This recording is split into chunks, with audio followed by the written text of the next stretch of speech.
Meeting producer, I can confirm it's 10 AM and the live stream is now started. That's great, thank you very much. Good morning everybody, and welcome to this virtual meeting of the Cornwall Airport Newquay Consultative Forum. It's great to see so many people here. I think this is one of the most well attended meetings that I've definitely chaired anyway, so great to see so many people here. Before the start of today's business, I'll outline the protocols for the meeting. Today's meeting is being live streamed to the public via Microsoft Teams and is also being recorded. When members are speaking, they may or may not choose to use their video. If the council's live stream fails during the meeting and we cannot share the proceedings, I will adjourn the meeting so that access can be restored. If the issue cannot be resolved, I will halt the meeting and the remaining business will be concluded at a future date. If a member experiences a technical issue, I will adjourn for a short period to try to re-establish their connection. As I call for members to speak, I will remind you to switch on your microphone. If for some reason you cannot be heard, the democratic officer will advise you. The vote will be taken by roll call and the result announced by the Democratic Services Officer. Where a member has declared a non-registrable interest, a disclosable pecuniary interest, or an interest by virtue of any trade union membership in a matter, they must leave the virtual meeting. Their departure will be confirmed and they will be invited to rejoin the meeting at the appropriate time. To confirm the procedure for today's meeting is that the members of the committee who wish to speak on an item should indicate by typing an X in the chat box. Before we start today's meeting, I will ask the Democratic Services Officer to ask the committee members to confirm that they are present and state their electoral division or organisation that they represent. Thank you. Thank you, Chairman. I will now call your name. Please confirm your name and electoral division or the organisation you represent. Paula Martin.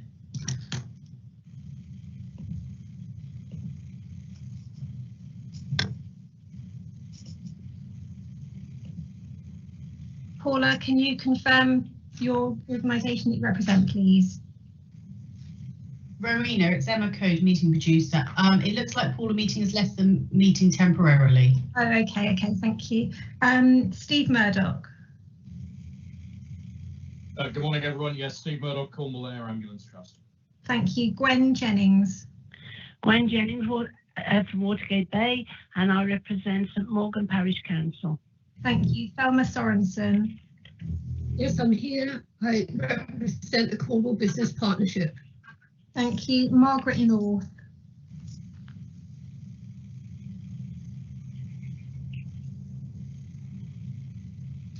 Margaret, you're on mute. Do you want to? Sorry, I've just unmuted again. Margaret North, representing Newquay Town Council. Thank you. Nick Weston. Yeah, morning everybody. Nick Weston from Western Aviation. Thank you. Councillor Fitter. Good morning everyone. John Fitter, Cornwall Councillor, Colin, St Morgan.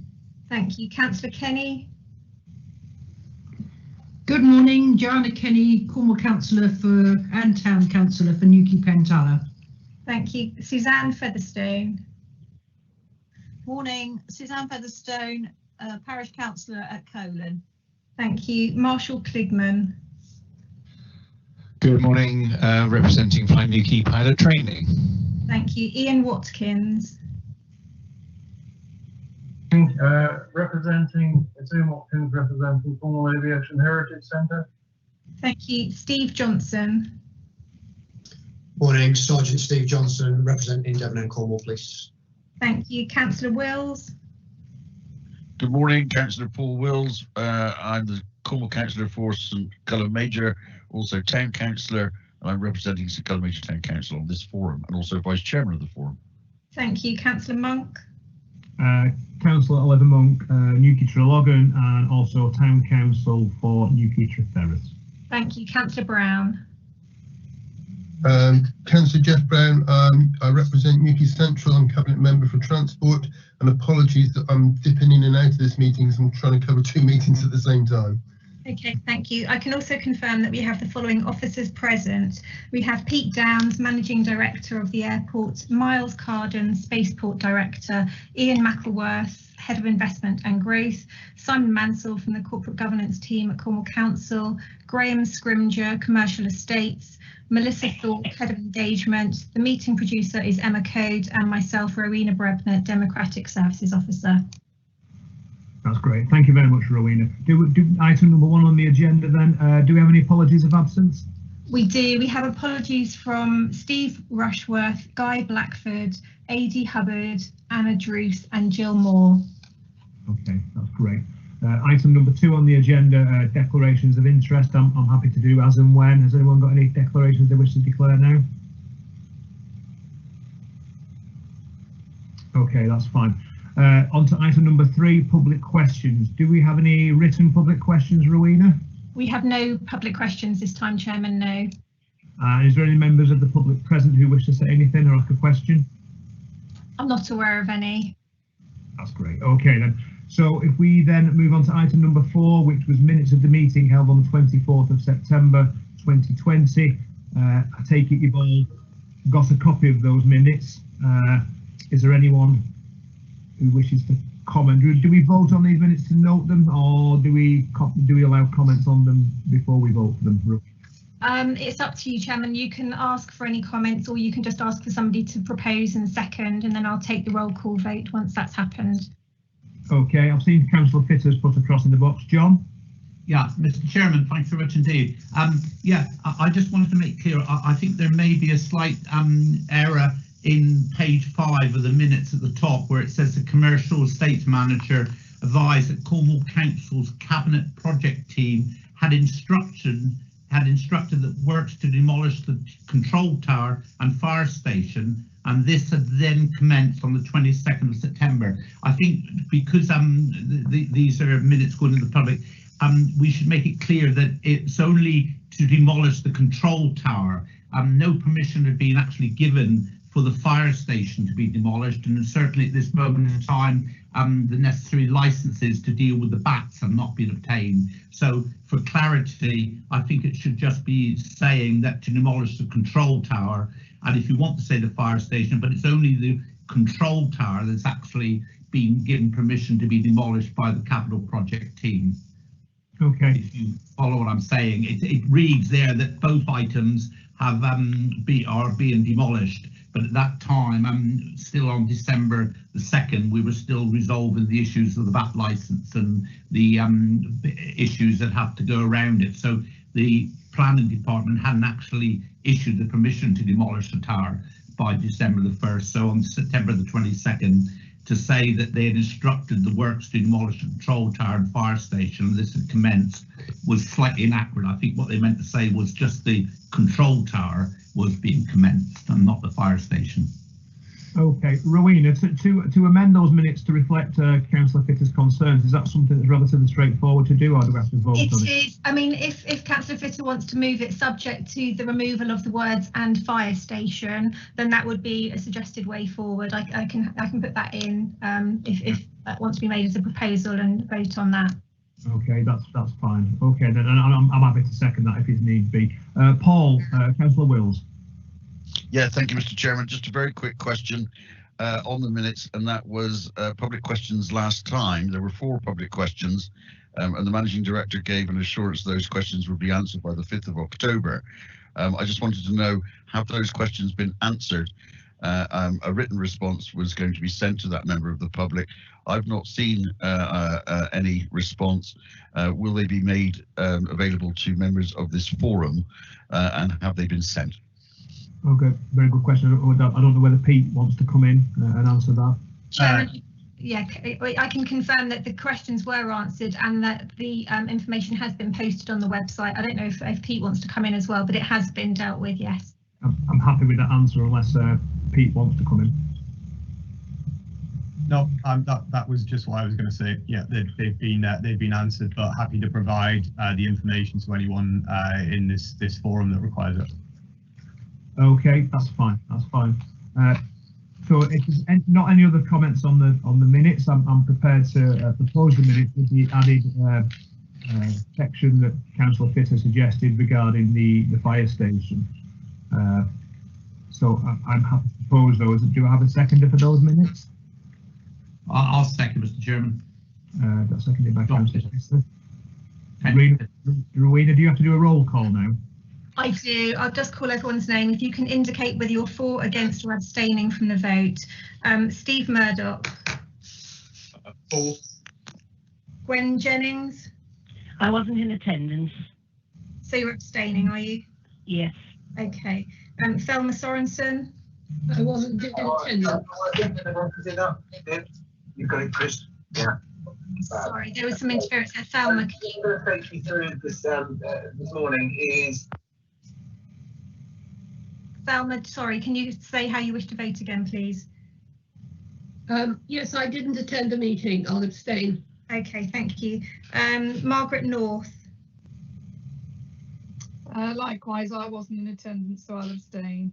Okay, Nick Weston. Yeah, for. Thank you. Councillor Fitter. For. Thank you. Councillor Kenny. For. Thank you. Suzanne Featherstone. For. Thank you. Marshall Cligman. For. Thank you. Ian Watkins. For. Thank you. Steve Johnson. Abstain. Thank you. Councillor Wells. Abstain. Thank you. Councillor Monk. For. Thank you. And is Paula Martin present? Okay. Okay, that's fine. Okay, that's carried, Chairman. Thank you. Thank you. So if we go on to item number 5, the Aero Hub Enterprise Zone CDC Activity Summary Reports, which is on page 7 to 8.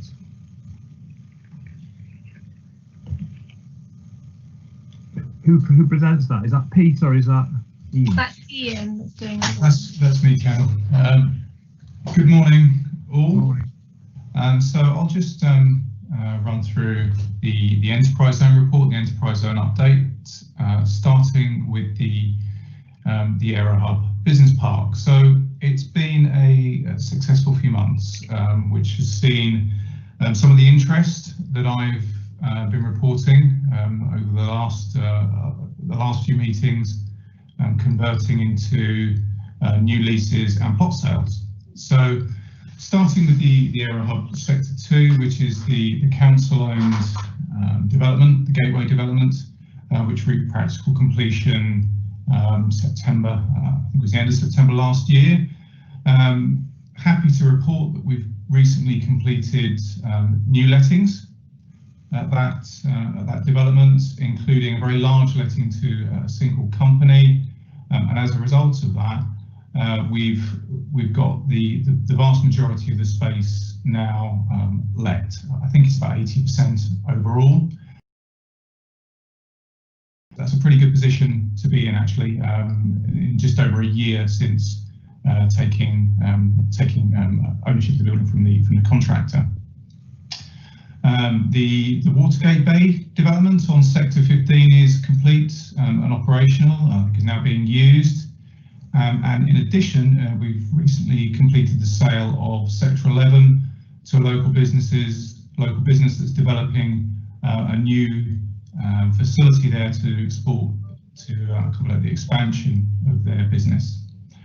And we've also had an offer on Sector 15, again from a Cornish company looking to expand, and they're currently doing some feasibility work with the aim of hopefully completing the sale of that plot early on in the new year. So overall, I think the picture at the Aero Hub Business Park is a really positive one. We've been working really hard to build momentum behind that development, and as I say, we're now seeing that effort turn into real and tangible benefits. And the challenge we have now is to maintain that. But I think, given the context of the last 6 months or so, and the challenges that the economy has faced, etc., with the pandemic, the fact that we've actually been able to let buildings, sell plots, and that we continue to receive inquiries, I think is really, really positive thing for the enterprise zone. Similarly, inside the fence, and others may want to add to this, there has been some really positive progress in terms of securing funding for a new development inside the fence. There has always been lots of demand and inquiries for space with inside the fence from businesses looking for the particular features of that location, and that continues, and this new development will certainly help to accommodate that. And we're using, the final thing I'd just like to add, covering the last section of the report, we're using the Enterprise Zone Growth Fund, which is the pot of money that's available to support new developments and to support businesses to grow. We're seeing that fund used to support some of the businesses that are taking space in there. So overall, I think it's a really positive picture, as I say, particularly given the difficult circumstances that the economy has faced over the last 6 months. And I think what we're seeing is we're building the foundations for the enterprise zone to really accelerate in the new year, and hopefully as we start to emerge from the pandemic. And I think the enterprise zone can play a really important role in supporting the economic recovery, and that's certainly something that I'm working towards. Okay. Thank you very much for that, Ian. That seems very encouraging. Is there any questions for Ian? Councillor Fisser. Hi, Ian. Yeah, a couple of questions, Ian. I was intrigued. Are you able to tell us what the new development is inside the fence? You say this is presumably in the aerodrome side. I don't know if you're able to tell us that. And my second question is, can you give us any further clarity to the members on what is happening to the plot that is alongside the plot that you've just let, the plot that has the show house on it, which seems to be in a state of sort of limbo for the last year, 2 years. Nothing seems to have happened. We have a half-finished first floor of a building and the show house and nothing else. So if you could just sort of update us on what's happening there, that'd be helpful. Thank you. Okay. The new development it's new workspace, essentially, that will be built in the area where the air traffic old ATC has just been demolished, the air traffic control tower. It's been funded by the Getting Building Fund, which was a fund that was a competition that was launched last year by government, and there was a successful bid to secure funding for that new workspace inside the fence, and with match funding coming from funds that were held by the council specifically for airport development. Can I just come back on that, Mr. Chairman? Just say on the paperwork that was submitted when the permission was given for the demolition of the fire station, after that, the paperwork made it quite clear that this space will be used to create a new hangar specifically for the spaceport enterprise. So that is the spaceport hangar that's being built on that plot. Is that correct? So yes, spaceports are a potential tenant of that building, a first tenant of that building. It could be used for other things as well in future, but yes, that's the case. Thanks very much indeed. Yeah. And the other questions are about that. In terms of Sector 12, that's a company called CIS that are developing that. Clearly, they've been developing that for some time now. We're not directly involved in that development, as I say. It's because it's been taken forward by that company. We'd like to see them finish the development, and that's a conversation that we will pick up with them.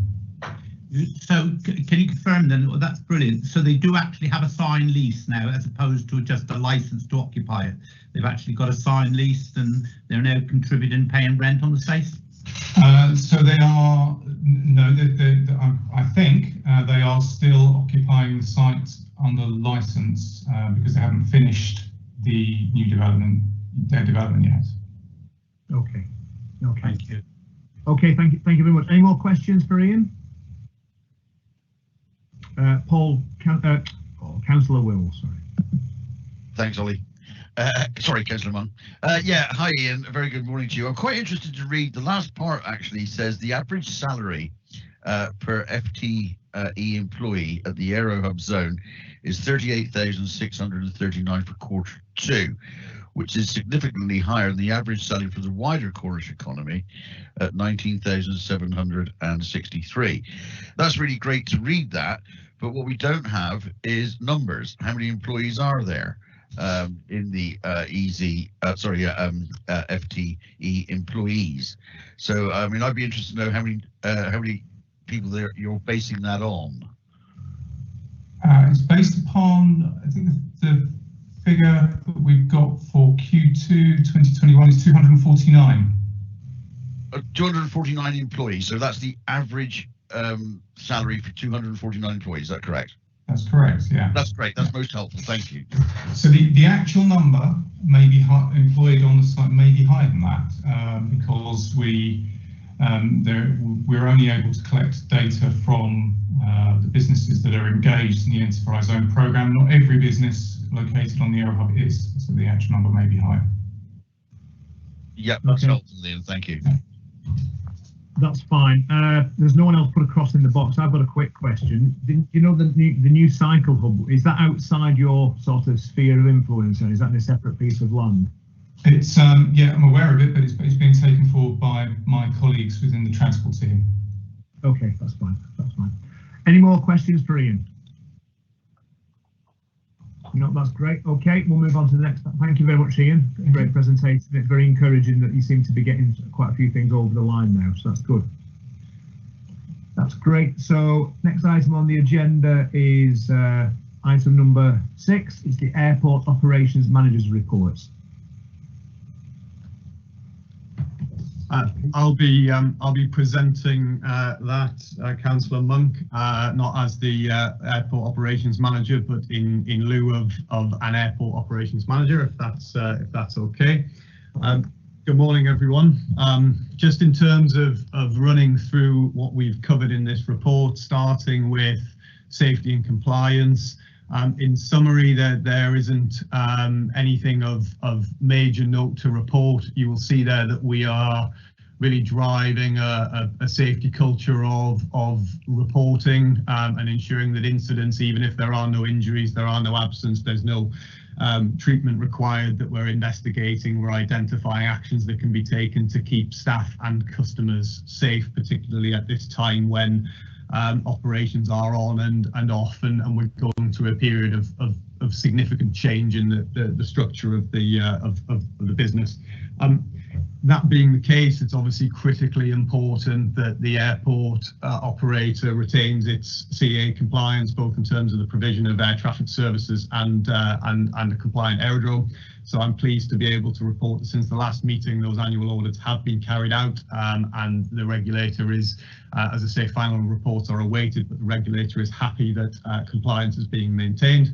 I'm really pleased to be able to say that the airport for the second year has maintained its very good rating by the CAA in terms of accessibility, which is the highest rating that any airport in the UK obtained. So despite the changes that we've been going through, it's obviously important that we keep up the good work that's been undertaken over previous years in terms of ensuring that that our accessibility is where it should be.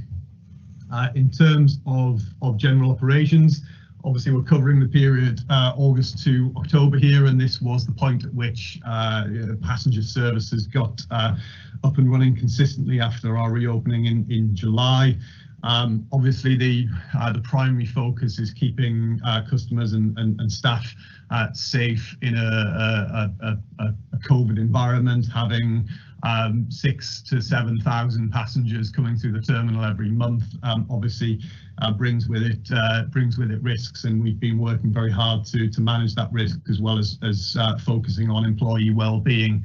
Obviously, during this period, we've been going through a fairly substantial restructure of the business that we've talked about in previous meetings in terms of redundancies and changes to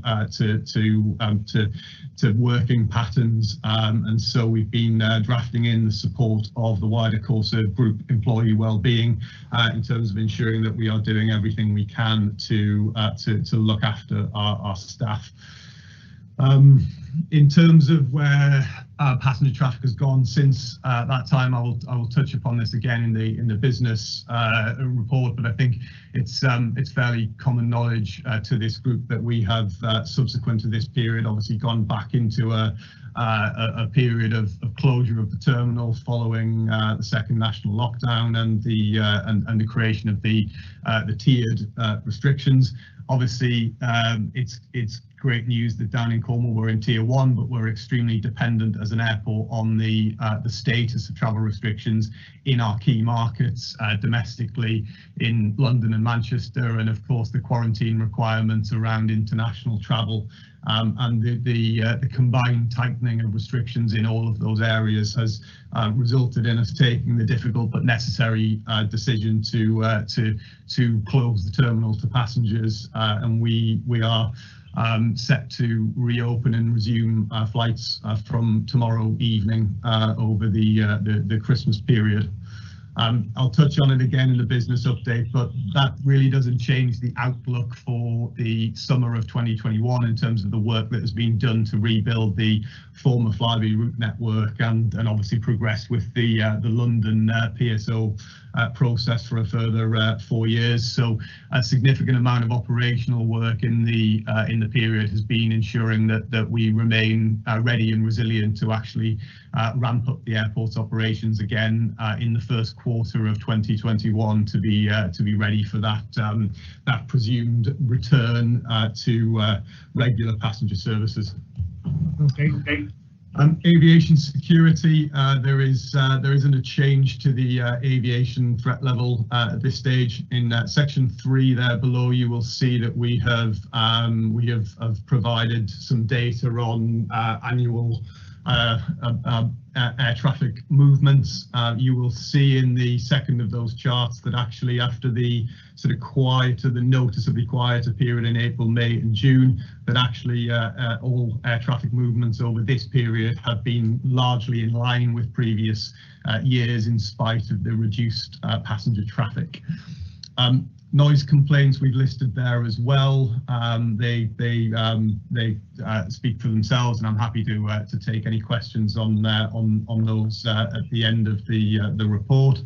3.2 there, we've detailed the wildlife and habitat management work and bird strikes. Those were below the previous year and all have been reported to the relevant authorities, investigated, and no omissions in the wildlife and habitat management procedures are identifiable in terms of those bird strikes. October is a period where bird strikes have a tendency to increase because of transitory species across the airfield, and so that's in line with previous years.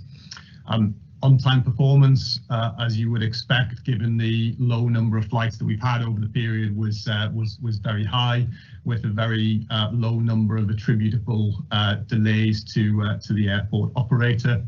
And then finally, in the final section there, we've detailed passenger feedback and effectively each specific inquiry, some of which are just around information, some of which have been sort of commendations to the airport team, and just one or two unfortunately complaints in relation to flight cancellations, and one or two in relation to our lack of scheduled flights to certain destinations that passengers would want to see flights to.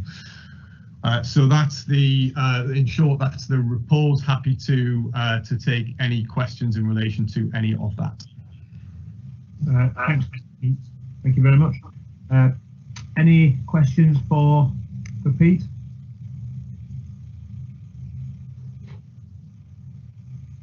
None at all? There we go. Councillor Fisser.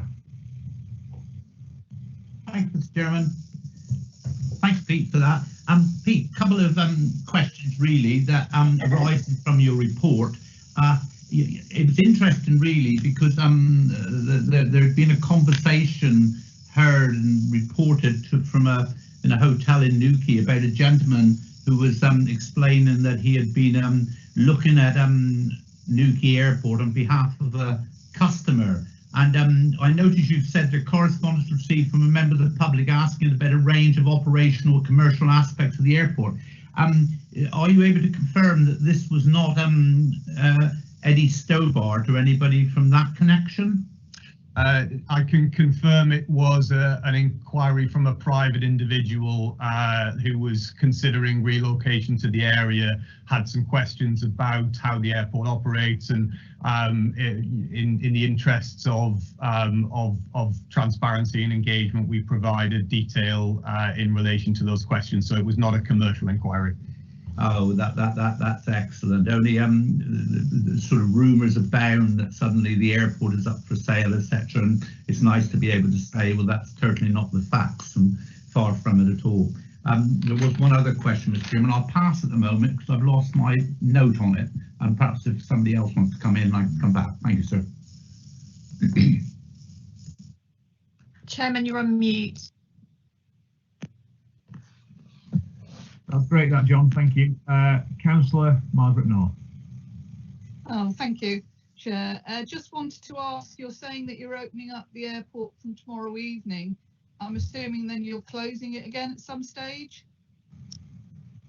At the current time, the expectation is that flights to Heathrow, Leeds and Manchester will resume over the 3 weeks broadly of the Christmas period at 3 to 4 flights per week to each destination. And following that point, currently the Heathrow service continues to be on sale at a frequency of 2 flights per week into January and February. So at the current point, we are not expecting to close the passenger terminal, but I should make clear that in these incredibly uncertain times, we will always look at the prevailing restrictions on travel, passenger demand, talk to our airlines, talk to our staff, and make decisions in line with demand. But at this stage, there is not a date that we have in mind to close the terminal again. But all of this, of course, depends on what happens as far as the restrictions on travel are concerned in the period following the relaxation over Christmas. Lovely. Thank you very much. Thank you. Thank you very much, Councillor North. Councillor Wills. Thank you, Mr. Chairman. Hello, Pete. Quite interested because obviously people talk to us when they see us out on the street and they ask about the airport and things like that, which they're bound to in our roles as councillors. And one thing that keeps cropping up is flights coming from tier 3 areas into obviously us being in tier 1. Now I understand, and perhaps you can just clarify this for me, that there are no restrictions on flights within the UK. So somebody in a tier 3 area like Manchester or London can hop on a plane and fly down here to tier 1 without any consequence or restrictions whatsoever. Is that correct? So in terms of the previous issues around the Manchester flight, that flight was temporarily suspended around 48 hours after Manchester was placed, or Greater Manchester was placed into tier 3 restrictions. Obviously London has gone into tier 3 restrictions this week. There are no formal requirements in terms of the airport or an airline checking or restricting passenger travel. Customers are advised to follow the travel advice that is in place. Obviously, in the case of the London flight, we've got a wide range of customers, including those travelling for essential reasons, students returning home in line with government guidelines to do that.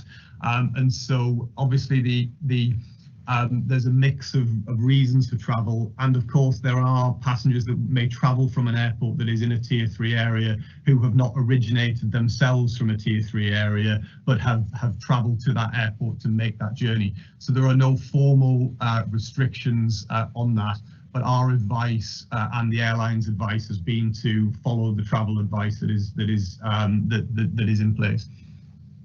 That's great. Thank you very much. It's most helpful.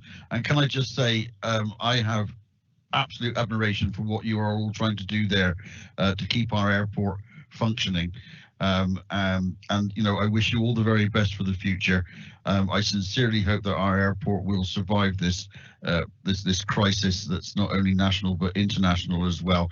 I take my hat off to you, sir, and to all the members of your team at Cornwall Airport Newquay. You're doing an outstanding job in trying to keep our airport functioning, and I thank you. We really appreciate that, Councillor Wills. I will pass those very kind comments on to the team in our Christmas messaging and in our conversations when the airport reopens tomorrow, and they'll be really heartened to hear that. You're very welcome. That's great stuff. Great. Okay then, so item number 7 on the agenda, the business update reports, which is on pages 15 to 18. Back to you again, Pete. Yeah, no problem. So this is the last one that I present, so you won't have to hear from me any further after this. In terms of the passenger performance, just continuing on from those conversations, it's clear that whilst we've been open during the period that's covered by this meeting, passenger numbers have been a very long way down on previous years, 85% overall. That is very consistent with the picture that's been seen not just across the UK but across Europe. Typically, the range of declines at UK airports have varied from around 60% to around 93%. So we sit pretty much in the middle of that. We've detailed there for the forum the breakdown of passenger numbers across the period by destination, and you can see that as always the London service, the temporary emergency PSO with British Airways is very much the dominant driver of those passenger volumes. Moving down to Ryanair and Alicante and Faro, that has been very much a story of demand rising and falling in line with the quarantine status of those destinations. When both destinations were not on the red list, we were seeing some very full aircraft. We were seeing fully booked flights and lots of demand. But likewise, once the quarantine requirements were imposed, we saw an overnight drop in demand to those markets. And whilst Ryanair had continued to schedule flights to Alicante over the winter, it became clear as we got into November that the restrictions were having just too onerous an impact on customer demand, and it was not viable for them to run those flights across the winter. However, they plan to return in March with the same schedule that they've had in previous years, and we continue to talk to them about trying to respond to the growth in demand, and we hope that we will be able to work with them to pick back up where we left off in 2019 in terms of growing their flights and growing the destinations over time. In terms of network development at 2.2, obviously, as you would expect, our focus very much has remained on recovering the route network in the aftermath of the collapse of Flybe in March, and make sure that by the time we get into the IATA summer 2021 season, which starts on the 27th of March, that we have got a good network in place to bring visitors back to Cornwall when travel advice allows, and provide the range of domestic and international connections that those living in Cornwall have come to rely on from the airport. It's very clear that the good news on the certification and the rollout of a vaccine is inspiring greater confidence amongst airlines in terms of planning, and that's inspiring obviously greater confidence from our point of view about what the potential recovery next summer looks like, albeit as I've caveated in the report, the regional airline market is fundamentally smaller since the collapse of Flybe, and therefore it will take some time after we recover the route network for the size of aircraft and the number of weekly frequencies to catch up. And we still very much see this as being a recovery strategy of several years. I've detailed there in terms of the individual routes some information. Happy to take any questions on that. We've really covered the British Airways question. Manchester, I know that Councillor Monk was keen to understand at the last meeting our position on the Manchester route and where that was moving. We were disappointed that a PSO was ultimately not able to be granted at this stage on the Manchester route, but we have always had a twin track plan to talk commercially with airlines and to get that route reserved in the right way with the right airline should that PSO not be provided. And in this period we managed to agree terms with 2 airlines to operate daily services. So as things stand at the moment, we have got 2 flights a day from the spring up to Manchester, and we will continue to work to build on that key commercial route within the network. We had originally had the Manchester route start in October, but as I mentioned earlier, the movement of Greater Manchester into Tier 3 meant that it was both operationally sensible and commercially sensible to temporarily suspend that route. It will return for some flights over the Christmas period before there will be another hiatus of that route in mid-January and through to mid-February. In terms of other updates that may be of interest, we continue to have positive dialogue with Isles of Scilly Skybus, and we continue to expect that services between Newquay Airport and the Scillies will return in March. And you can see from those further updates that we've just been gradually ticking off objectives in terms of getting a range of the previous services to Scotland, Northern England, the Channel Islands, and some of the European tourism-focused inbound destinations all lined up for next year, and that work continues as we speak, as airlines get through their short and medium-term planning cycles for their route network next summer. In terms of the new 4-year PSO, that process is ongoing. The invitation to tender period has closed, and there's now an evaluation process with a view to appointing an operator and providing clarity and certainty on that between ourselves, Cornwall Council, and the Department for Transport as soon as possible. In terms of other commercial and property activity, as you can imagine, the other passenger terminal related commercial activity has remained at a much lower level than normal due to the passenger volumes and the temporary closure of the terminal. Again, Ian Mackleworth touched on the success that we've had in terms of getting approval to get an aviation centre built on the site of the former air traffic control tower. But there are a range of discussions with current and potential tenants on the airport. Demand for property inside the fence remains fairly robust despite the circumstances in which we find ourselves as an industry. And then finally, on marketing and communications, as part of our work to keep control of operating costs and minimize financial losses this year, we've really been focusing on trying to work as smartly as we can and using our own channels, our digital channels, and trying to grow our media presence in the midst of these difficulties, and actually that's been fairly successful during the period. We've had some of the highest reach as far as our own social media channels are concerned. and had some good local and national coverage, really focusing on the recovery of travel next year and the role that Cornwall and that the airport can play in terms of a renaissance in staycation holidays for next year. So I'm happy to take again any questions on any of that. That's great. Thank you very much for that, Pete.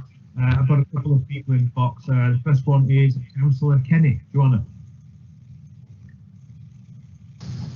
Thank you. I'm dropping in and out. I don't quite know why today.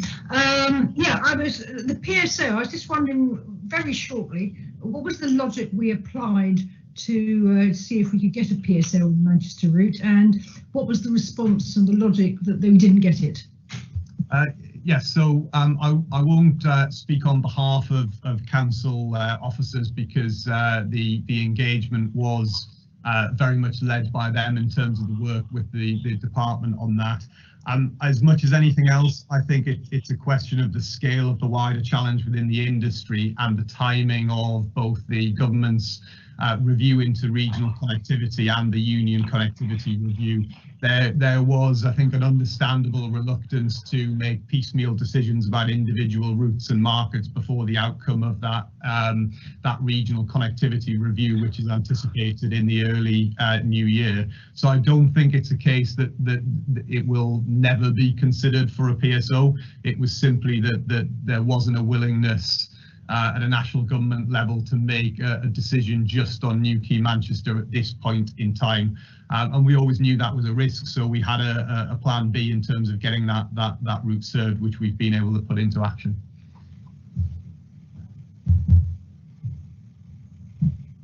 Thanks. Don't they know Newquay's the centre of the world? We keep telling them. Okay, thank you very much, Joanna. Jack, Councillor Brown. Yeah, thank you, Chairman. Yeah, it was a seamless follow-on from that, really. We tried really hard to persuade the Department of Transport that we needed a PSO both to London and to Manchester, given that before the lockdown, 60% of our passenger numbers were going to those two destinations. So it's absolutely key that we secure those routes. As Peter said, we secured the London route, and that's looking sound. There was a reluctance from the Department of Transport to do the PSO for Manchester, but I've got to praise Peter and his team for the phenomenal amount of work they've done in securing 2 airlines to fly to Manchester on a daily basis, and the work that they've done to add even more routes from Easter onwards. So hopefully once we get the other side of this pandemic, we've got really green shoots of recovery for the airport at Newquay. Okay. I don't know if Pete wants to come back on that.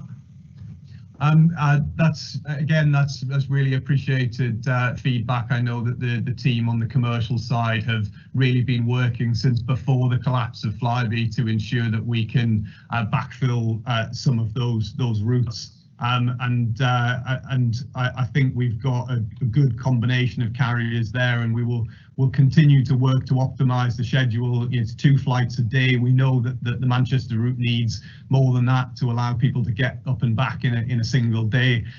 So as the market begins to recover, we'll continue to work with those and other airlines to get back the connectivity that we need. But certainly the rollout of the vaccine has, as I said earlier, has really started to cement some confidence within airlines, and I'm pleased to say that our location and the relative difficulty of making these journeys by any other means is ensuring that we're really being seen by airlines as a good option. And it's our job just to capitalise on that and get the route network lined up, which we'll continue to work to do. Okay, great stuff. Got another question here from Councillor Pitter. John. Thank you, Chairman. Pete, well done. Pete, couple of questions really. On the Flybe hangar, which not the Flybe hangar, sorry, the Skybus hangar, NH2, is that the hangar that's sort of very near the terminal? There's the two hangars very near the terminal. There's the British International Helicopters hangar, which is the nearest one, and then it is the one that is between that hangar and St Morgan House and the air traffic control tower, if that helps. Yes, that's right. Yeah, and they've actually vacated that now, so that's actually empty, is it? Yes, it is, and we continue to talk to existing on-site tenants and interested parties around taking either part of that hangar or taking it on an entirely leased basis. Yeah, given that, you know, I was sort of everyone was saying that there's sort of a overwhelming demand for sort of hangar space up there. Are you reasonably confident, you know, that this will be let very soon then? Yes, it's a very specifically sized building, which means it doesn't meet every potential tenant's requirements. It can't fit aircraft of any size in there, for example, and it is not temperature and humidity controlled, which means it's not suitable for the long-term storage of some aircraft. So we have to look very carefully at the opportunities, but there are opportunities there, and much as we said with the Manchester route previously, it's about finding the right partner for the long term rather than necessarily getting it let as soon as possible. So we have a very, very good commercial agent marketing that building for us, and that's leading to plenty of inquiries. So yes, I'm confident that in due course we will find the absolutely the right tenant for that building. Great. Okay. Couple of direct questions. With the Brexit coming up shortly, are we going to have custom facilities for customers coming in from the Irish Republic on a sort of on a daily basis? And my other question is just for clarity. At the moment, you were talking, you know, about the new development on the former footprint of the former RAF control tower. That at the moment is outside the fence, so presumably your aerodrome fenced area will go outside again. As soon as that's done, you will take the fence out to encompass presumably that footprint within the sort of the aerodrome area. Is that correct? Should the spaceport end up being the tenant in that building upon completion, then obviously there'll be a range of security requirements in that area for the preparation of Pathfinder launch, and we will make the necessary changes to the fencing in that area to provide for the needs of that project. Yes. And then just in terms of your question on the Irish Republic, we're in close discussions with UK Border Force around adapting to any changes. We're fortunate in terms of the fact that we don't have huge amounts of physical border infrastructure, so we have the ability to adapt and be very, very flexible. We're not like some airports that will have a domestic arrivals channel and international arrivals and what they call the common travel area, which is where current Republic of Ireland arrivals will come through. We have the ability to handle whichever channel those passengers from the Republic of Ireland need to be processed through, and work with UK Border Force to do that. It's a fairly small aircraft that operates both the Dublin and the Cork flights in previous years, so if that returns, we'll be well placed to handle any changes to border arrangements that are required.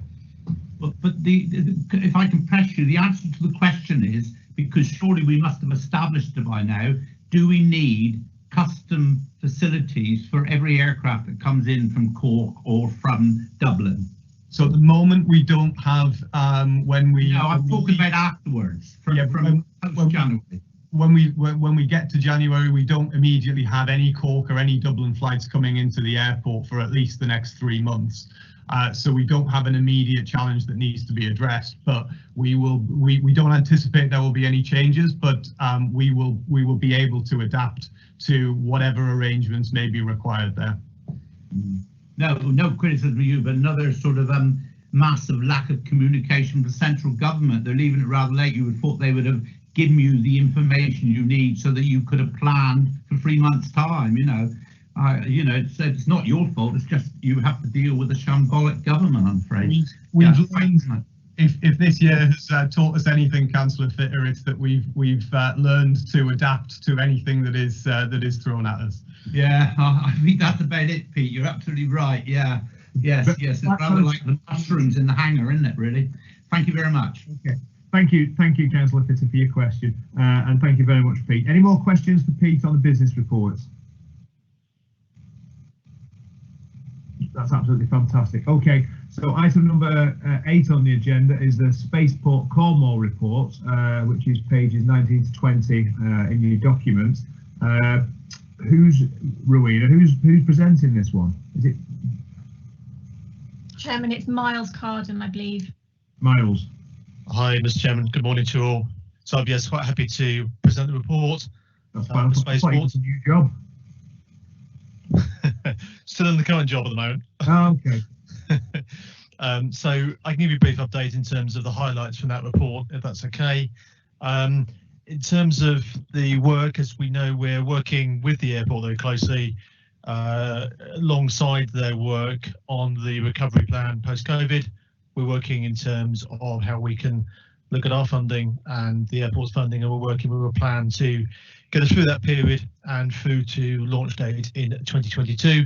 A lot of work going internally. We're working hard in partnership to make that happen for the airport and for Spaceport. We're working, as you said, to probably answer a question that will arise. The airport are providing the Spaceport with a facility for pre-launch integration, and we're working on the best solution for that with the airport team. Doing a lot of hard work on the best building solution, and that may be the new building or other existing buildings on site, depending on which best meets the specification. That should be resolved in the next quarter, so it should be a report back to the next meeting with the solution both the Spaceport and Cornwall Airport Limited have come up with that. As we know, we are ongoing with our work in terms of moving towards a future license application. We made 2 significant responses to the government's responses or government's consultation on spaceflight regulations, and there's further ongoing work with other elements of that as we go forward. So I think we're well placed, and we're planning for a lot of the work as the pre-application work, pre-license application work to commence early in the new year. Alongside that, we've also working with Cornwall Airport Limited, recruited into and funded by the Spaceport project, a Spaceport operations manager who work very closely with the Spaceport team and also particularly with Pete in relation to the work required for the Spaceport license, the safety cases required to get that license, and all the environmental assessment work required to obtain that license as well. So Luke Winfield has joined us this week and will be working on airside activity related to the space flight licensing. In terms of other work, as I said, we'll put a couple of questions. Obviously critical to the programme is Virgin Orbit's launch in the US. As any read your press, there's been a slight delay to that programme. We hopefully still expect a launch of that system either towards the end of the year or into January. That delay is not technical, it's not technology, it's purely being a COVID outbreak within the launch team directly in the US. So it's exceedingly unfortunate, but we have no choice but to alter the programme due to that issue on the COVID. And just to sort of finish up in terms of, I don't know if I reported this as well, we're very actively involved with a school outreach programme in Cornwall. We appointed David Pollard, who some of you may know, into our team, and he's doing some amazing work with some of both our secondary and primary schools across Cornwall, and perhaps at a future meeting we'll give you much more detailed report around the exciting work we're doing on education outreach. Then that was part of the original approvals that obviously Cornwall Council were very keen for us to expand and enhance our offering into education, and we're already seeing some great results from that. So if that's all in the report, I'm quite happy to take questions, Mr. Chairman. That's great, thank you for that, Miles. I've got one from Councillor Brown. Jeff. Yeah, thank you, Chairman. Not a question, just really to record my appreciation for all the work that Miles has done while he's been leading the Spaceport team.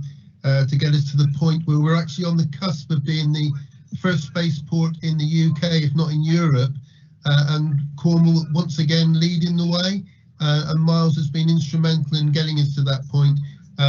I'm really grateful for all the work he's done, and just to say that in the interim, Melissa's going to step up to cover Miles' work, supported by John Parfitt, who's got the technical experience to take us forward again. So I'm sure that in the future we'll be shipping space equipment through Falmouth docks. So if I can, Mr. Chair, if I can respond briefly on that, thank you, Jeff. If I can take the opportunity briefly, I've been involved with both the airport and spaceport for a particularly almost a decade, working pretty hard with the airport team. It's been a pleasure to do that.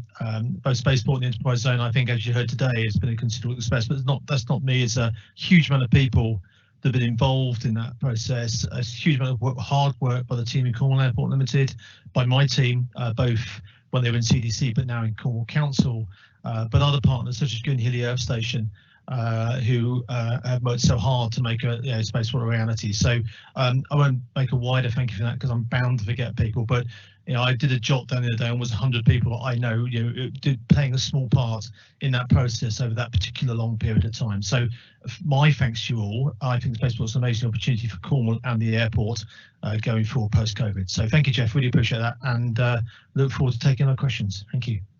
That's great, thank you very much. Next on the list is Councillor Kenny. Joanna?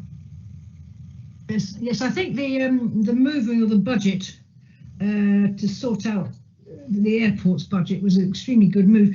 Will you need it back? Do you anticipate we're going to need it back? I mean, I know we're very early days on that, what the legislation is going to require us to do, but do we have any implications whether we're going to need less than we thought we would need? It's complex, as you probably expect me to say. There's a couple of things we're looking at very seriously. We do need some more money, and we're working with some other partners to see how that might, the form that might come, and where the source of that money might come. And I'm not saying just Cornwall Council funding, maybe other sources of funding that we're looking at. I'm not at liberty to say much more at the moment on that, but we need more money. There will be an element of looking at programme, so we can push money back into future years when there's more certainty around the airport's situation from post-COVID-19 and other matters. And there will be some value engineering, both what I'd call forced value engineering. We can look at not doing some of the stuff until maybe later in a programme issue, but obviously the different regulations may allow us to make some savings. So now we've seen the regulation, we can move away from that sort of worst case position into a known position. So I think I'm confident a solution can be found, but it is a combination of all those factors, and we're already working really hard to make those changes and make those happen. So we have an idea of what the regulations are going to ask us to do, whereas before we were speculating? I think much more than speculation, we are confident about what we need to do to operate a large wide-body aircraft like the Boeing 747 that Virgin operates. So it was very educated, some educated guesses. Yes, that was the case, but there's some more certainty of that, and now we can really get to grips with things like the adaptation to the fire service at the airport and the investment we make in that with more certainty now the regulations have been issued. We are awaiting the government's response to the regulations, and that should come, we think, in February next year. And again, that will be another level of certainty. We can then refine our cost position and hopefully know where the gap lies, if that makes any sense. So I'm getting a bit confused. So the regulations have been drafted, but the government has to agree them? Well, we responded to those regulations seeking some changes, and we have asked for some changes to make sure those regulations are what we call proportionate. I mean, we need to make sure that this isn't too expensive, because obviously we need to make sure our spaceport is commercial and is competitive. So we've made a response to the government based on their draft regulations. They will issue their response to that in February, and then it will go through a parliamentary process to be reviewed. So we do need to await that response, and then we know much more certain where we are. Yeah. And one final question: I didn't quite pick up the name of the new spaceport operations manager. I think he may even be on the call. Luke Winfield. Right, thank you. Okay, thank you for that, Joanna. Councillor Wills, Paul. Thank you, Mr. Chairman. Hi, Miles. Nice to see you again. On your internal activity part of that report, bullet point 2, potential funding solutions to fill the gap for spaceport are being considered. Could you elaborate on that, please? Morning, Paul. Councillor. Yes, that's really what I've been talking about. So we're looking at a number of solutions to fill the gap created by the capital being removed from the project as part of the COVID-19 rescue plan for the airport. So we're looking at those options around value engineering, new funding streams, and reprogramming spend to make sure we can still work within the current programme and approval from council. Are you looking internally for that support, Miles, from Cornwall Council? Well, certainly we're currently looking at external sources of funding at this present time prior to any other solutions. Excellent, thank you very much, and very best of luck in your new job. It's been a pleasure to work with you. I know I've asked you some difficult questions over the years, but you've always answered them remarkably well, and I thank you for that, and I thank you for all the work you've done over the years. It's been a pleasure to listen to you. Likewise, Paul. I'm, as you probably know, I do enjoy robust questioning and transparency, so I welcome that as well. Thank you. Thank you, Miles. Good luck. Okay, that's great. Next on the list, Councillor Fisher, John. Oh, hi, Miles. Hi, John. Miles, a couple of sort of questions. I was interested in your briefing when you said that you'll resolve the question of where you're going to go at the airport. You're talking to Cornwall Council and the airport management relating to where you're going to site your facility. I believe that's what you were saying. Yes, correct. We, the airport, are aware of our requirements for our launch integration facility. And what I mean by that is somewhere where we can store the rocket and integrate satellites and have clean rooms to make sure that's done in a safe and in a good manner. And there are a number of solutions. If you look at the Cornwall Council full council approval, the original intention was to go into an existing building on the airport, but if there's a new building provided and it provides that solution to our specification, that's something we consider. But that very much is with Cornwall Airport Limited to provide that building to a certain specification. That's the current structure and that's currently the plan. So that might have been a new build or maybe an existing facility depending on availability. Yeah, that's right. Yeah, because I remember you when I was asking you about the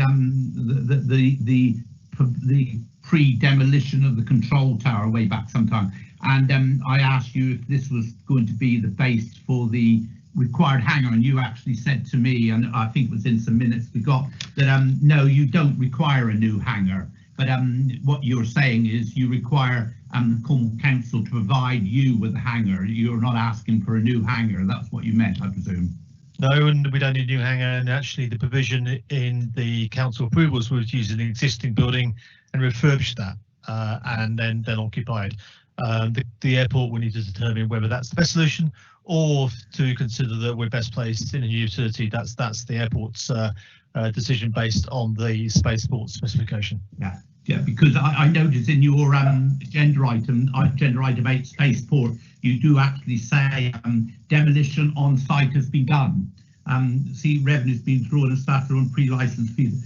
The design work on the phase 1 airside infrastructure improvements are complete and procurement spec. So really, this is about, if we get to the nut of it, because I don't think we need to be shy, and I'm quite happy. The airport, the control tower has been demolished. And we've heard it from Ian earlier on, a new hangar is being created. The documentation that went in with the application to the council planning made it clear it was for a hangar for spaceship and orbit and Richard Branson's thing. So this is the proposal. Would you not agree? I'm ducking around and saying, oh, well, you haven't quite decided. A new hangar is going to be built. Brilliant and super, and you're going to be in that new hangar. Is that correct? And that's not finalised, John. No, be crystal clear. The approval and spaceport project will still be happy to be in one of the existing buildings on the airport, and we did have one in mind, which is I think building 33. That was the initial intention, and that's the building will still work for us, and we would take occupation of that, and that's what upon which the approval is based upon. If the airport think that us going into new buildings is a better solution overall for the council, Cornwall Airport Limited, and other partners, then of course we're going to run with that. I'm not being divisive on it. Is either one will be absolutely fine for us, and we just need to make sure what is the right decision for all parties, particularly for Cornwall Airport Limited. Yeah, okay, well, I think it'd be new hangar because quite clearly you understand building 33 is never going to come to you because it's needed for the vital bus service and the bus servicing facility for the Plymouth City bus contract. So it'll be the new hangar. So that's very, very good news. Can I just, you talk about school outreach education working, you mentioned that. Are you also working with the Cornwall Aviation Centre, which is the tenant on the airfield and which do awfully good work with schools and have tried to extend in their network? Are you working with them as well? I might have to come back to you, John. I don't know whether David is working with the Heritage Centre at the airport, but if he isn't, he will be doing so. So he has got quite a long list to get around. So I can assure you, I will get David to make contact to see how we can work together. That certainly was the intention. We have had those discussions in the past. I know the Heritage Centre has had, obviously had the constraints of COVID through the year, as have schools being often closed. So we are reawakening some of this work, if you know what I mean, as schools get to back to normality through this term. So if it hasn't happened, I'll make sure it does, John. Yeah, and you would agree that working together, because Spaceport obviously is a very exciting thing, and what they're doing over there is very exciting. So you see a possibility of being able to work with them to further the education opportunities for our children in the Cornwall schools. Absolutely, and the links, because we're a horizontal launch site back to historic aviation, and aviation is critical. So no, absolutely, it's not something that we would say to cut them out. That's absolutely not the case. And we've had discussions in the past, Johnny. If you ask the team over there, those haven't been no recent discussions, mainly due to closures of schools last year. But we will have that discussions imminently. I promise you, and I get Melissa to report back to the next meeting. Well, that's brilliant, and they do so value that, and I thank you very, very much indeed. And in conclusion, may I offer, I think we've known each other from way back in 2009 and Al Tittington's days when you were developing the Air Hub. So I wish you every success then in Falmouth, sir, and may the gods of good luck go with you all the time. Thank you. Thank you, John, and genuinely thank you for your. It's been hard, but fair questioning, so that's appreciated. I think we go back a long time, and we'll always we've known each other. I wasn't going to say too long, John, but no, we've known each other a long time, so that's appreciated. Thank you. Yes, absolutely. Thank you. That's great. Councillor Brown wants to come back in. Jeff? Yeah, thank you, Chairman. It was just to update Councillor Kenny's question about the funding that we've set aside, the 5.6 million from Spaceport to support the airport going forward. The last time I checked, they'd only drawn down 900,000 of that 5.6 million. So at the moment, it's there, but it hasn't all been required.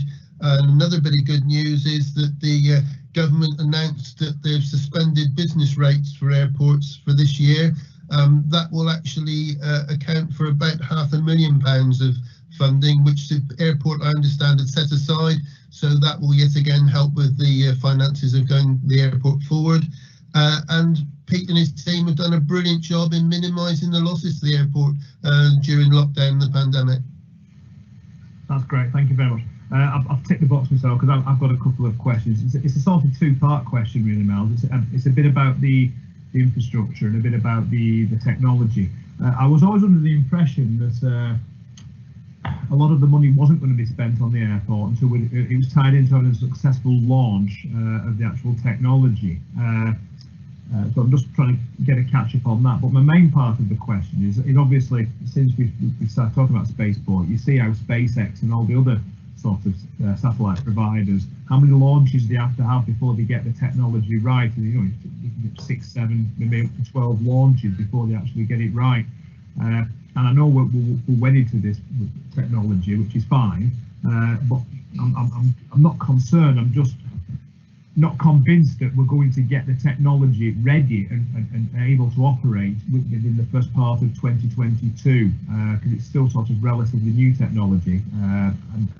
And I know SpaceX and the other operators are very, very big companies, probably bigger than Virgin themselves, and they may have the better capacity at testing rockets more frequently than Virgin do. So I'm just wondering what your thoughts are on that. Will they be able to get the technology ready in time to meet in with the timetable that you prefer? And then the expenditure question, capital expenditure question. And my understanding, just to go back to what Councillor Fitter was saying about the hangar, is that we're not providing a hangar as such. We're providing a facility to actually bolt the parts of the the rocket together to enable it to be strapped onto the plane. Yeah, thanks, Joe. I can cover some of those. So I'll cover the hangar one quickly. Yeah, no, it's quite a sophisticated process which needs to be done in the right environments and conditions, because both the spacecraft, the satellites, and the rocket are clearly very sensitive technology, and they have to be kept secure as well in terms of safety and security as well. So that is a key thing, and I might bring Melissa in towards the end, as she can describe a little bit more about what's going to be going on in that building as we go forward. On the infrastructure, absolutely, we have not committed any capital to the spaceport project at the moment, and we need to balance that with this decision that until that technology is proven, then the commitment won't occur. Now, of course, as we go forward, there might be some emergency works or pre-works that we might be considering, but that will only be a consideration. No capital has been committed as I speak today. And that's the basis on which we did, to make sure that risk for the council is minimised.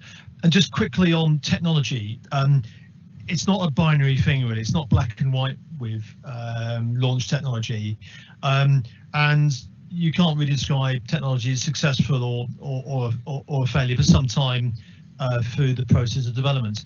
There is a moment of failure in most launch systems. Even the shuttle program, had a significant success rate, but actually had 2 failures. And when you get to the 2 failures, it resulted in a significant number of tragic deaths. So, but other systems, vertical launch systems, can get up to 95 to 98% success rates and total success. And things like the Soyuz system is about 97% successful. And that's over 1,000 or more launches since the late 60s. We expect small launches, and we're in a very different market to those, to reach those market reliability rates. But that will probably take 10, 20 or 30 launches to really determine exactly where that percentage lies. But we think the initial launch is critical for us, and that's why we're putting that in terms of our main element of risk. So yes, it is a risk, always has been a risk, and we're reliant on Virgin Orbit to prove that for us, but we still have massive confidence in the team in California who are making, ironically this time, it's nothing to do with the technology, nothing to do with a technical issue. It is purely some of the launch team have got COVID, and therefore they've had to shut down the launch program, reset that. I think we can all understand that after the very difficult year it's been for everyone with COVID-19. So we are where we are with that, and we will reset that, and hopefully that will take place mid-Jan, late Jan. But just to come back in, so you're happy with the decision that's been made that proper money won't be released until we've had a successful launch, or do you see that becoming a handicap at some point in the actual process? We always agreed with the programme that we would have programme reviews. It won't be my decision. I will be no longer in my post. But if it's considered that some minor works that would assist the airport with its operations and non-spaceport specific regulation works might be an opportune time to proceed with at low risk, and then that's something for someone to determine going forward. But at this stage, the decision is set that no capital will be expended. But if, for example, there's some minor works to be done on the runway this winter while the airport is very quiet, then that's a decision that council officers and the portfolio will have to consider if that happens. Okay, that's great. Thank you, Miles. Melissa. You want to do this, Melissa? Or this one? Hello. Yes. Good morning. I just wanted to introduce myself, Melissa Thorpe, so head of engagement, working with Miles the past 10 years. So ready to step up in the interim, and I'll probably be along to answer questions for the next meeting. But just wanted to add to what Miles was saying about the launch in Virgin. part of our role is also to use the prestige of Spaceport Cornwall to be a catalyst for other activities, space activities in Cornwall, including satellite payload processing and research and development behind that. So the actual facility itself won't just be for Virgin. We're widening the scope to include basically the entire space cluster down in the southwest. So we're going to be looking at engaging with other satellite companies and also researchers and universities to really utilize that facility, when Virgin's not here as well. And that again could be something to tie in with maybe the Heritage Museum, as Councillor Fitter said, to do with education and outreach, to have a physical site that students and children can come up and see what we're doing up there. So that facility, just to be very clear, isn't just about Virgin. It's about the wider space sector in Cornwall that we'll be operating it on behalf of as well. So look forward to working with you as well, and have a Merry Christmas. Thank you, Melissa. Thank you very much for that. John, you want to come back in? Yeah, just to say, Miles, I was really excited to hear that you were saying that you could see possibly that before we have any firm conclusion from the Richard Branson element of the spaceport element, you would then support the future-proofing of the airport, which is what Jeff Brown regarded this £10 million money is. And would you agree that, it's an ideal opportunity now to do the LED lighting on the airfield, get that done, regardless of whether, the spaceport is able to prove itself next year or the year after. But the LED lighting is something that we really need to have done to, in the words of Jeff Brown, future-proof the airport for the coming years, and to address also the climate emergency as well. Thanks, John. As you know, when we went to full council, a significant element of the investment was airport investment rather than what I call spaceport or spaceflight regulation investment. So it was a good investment to do into the airport regardless, and one of those items was the LED lighting. We need it long term so we can operate more frequently wide-bodied aircraft. As you've seen recently with STS Aviation on the site, they're doing a lot more wide-body work. So having that capability and make that more robust and make it for the future is a good investment decision regardless. So alongside some works required on the runway and the taxiways and the lighting on the aprons, for example, to convert those to LED lights is a good investment regardless of spaceport, and as are the upstanding runway lights. To be fair, the upstanding runway lights, the LED replacements were programmed to be done towards the end of next year, but whether the decision is being brought to bring that forward, that's certainly something that I think the council should consider. But absolutely, John, it's always around giving the airport additional business opportunities by making the infrastructure more robust, and maybe picking up some of the longer term legacies on the south side that weren't addressed through transition. So and the council may make a choice to make those early investments, particularly at the time which is convenient when the airport is very quiet. There can be people. Obviously this winter is a very incredibly good time for us to do runway works. I think we'd all agree it would be a bit foolish to do that next summer when the airport's busy again. And we do believe, I believe, and I think the airport agrees, that the bounce for their business will be quite hard. And going back to Jeff's point, that will probably mean the £5.6 million that is gone into the sort of survival fund may not all be required. So our gap and our hole may not be as bad as first envisaged. That's certainly what we hope for. So I agree, John. If we can make those investments now, I think we should. Thank you, Miles. Words of wisdom. Thank you very much.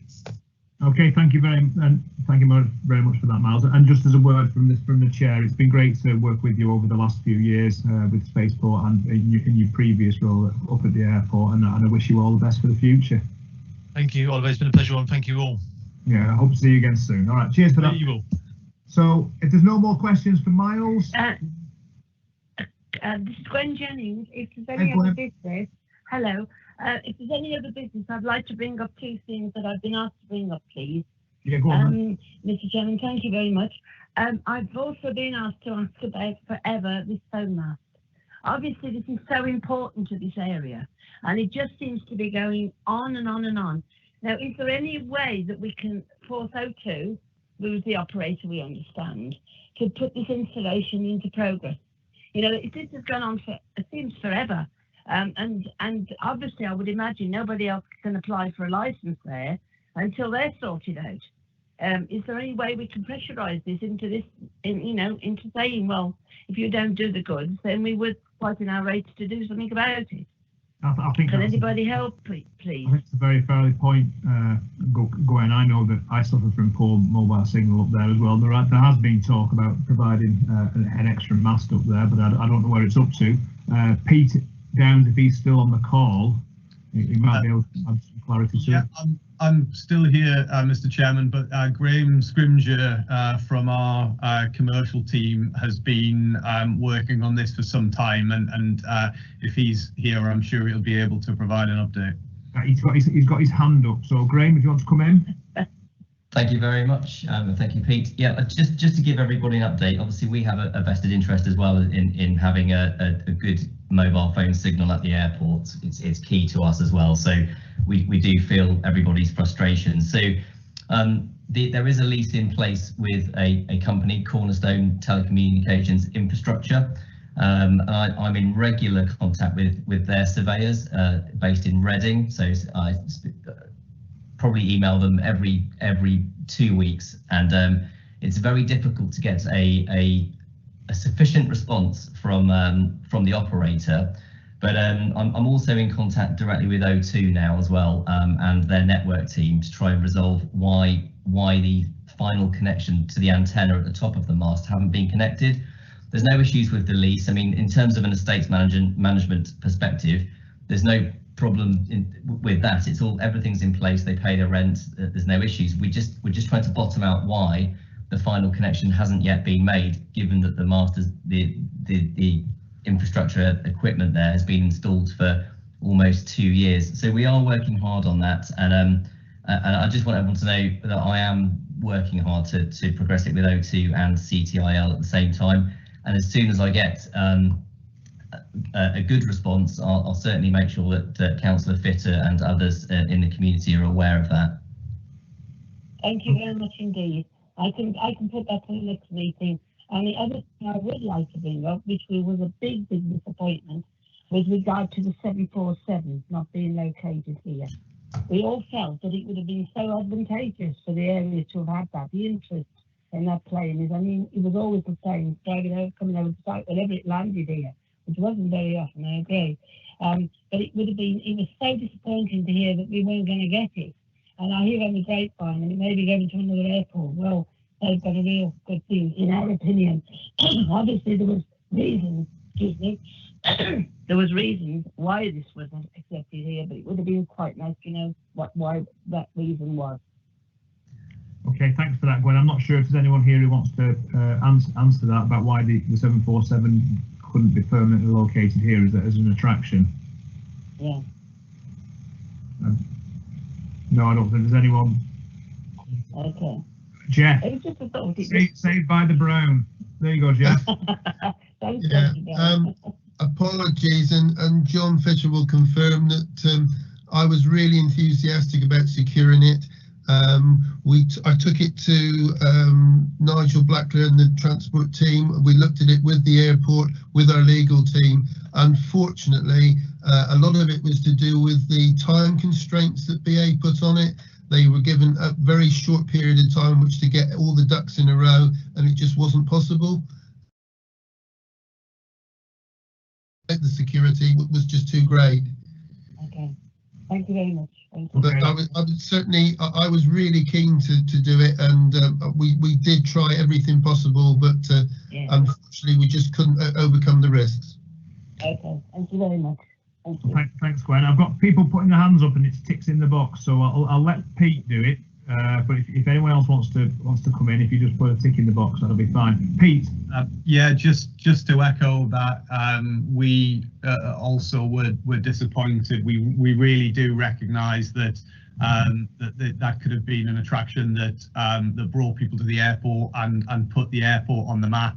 To a large audience across the UK. But I completely concur with and echo Jeff's comments that had there been more time, had the planned retirement process of the 747s been been effectively, had that gone on for longer, we would have had the several months that were probably needed to put in place all of the necessary risk mitigation measures to actually accept the aircraft on site and find a permanent home for it. As it happened, things were moving very, very rapidly in terms of those aircraft effectively coming out of airworthiness and needing to be flown to their final resting places very, very quickly. So it was there was I particularly think, you know, we should pay tribute to the Cornwall Aviation Heritage Centre team, who I know worked incredibly hard and did everything they could to try and make that happen. But it was just unfortunate that time sort of defeated us in terms of that opportunity. Okay. Thank you very much. Thank you very much for that. I've got with a hand up, I've got Ian Watkins. Hi. Yes, I just wanted to state basically that I'd like to thank everybody in Cornwall Council and the airport for their support and their help with the application that was going on to try and receive the 747. Unfortunately, the time constraints, as has been said, were against us, and there was nothing to do that could be done to get that achieved within the time frame that was required, with a flying date that was set early in December as a last flight for that aircraft. It just wasn't possible to do. But I would like to thank everybody for their efforts on that. Okay, thank you for that, Ian. Thank you very much. John, Councillor Fitter, did you want to say something? Yeah, I just wanted to say that just for I believe it was Gwen Jennings who raised the question. She spoke that Jeff Brown and was very supportive of the whole project, as was I, and certainly I'm delighted that Pete has come in to pay tribute to the Aviation Centre, because they do a tremendous job there. Up there, preserving those aircraft for future generations. So I'm delighted that at least they tried hard and they couldn't get it over the line, but and it was certainly not down to them. But I'm delighted that we are able, Cornwall Council, as the owners of the airport and all the land around, that we're able to help the Aviation Centre up there to do all the good work they do, because they do such a massive work with the military, with care agencies.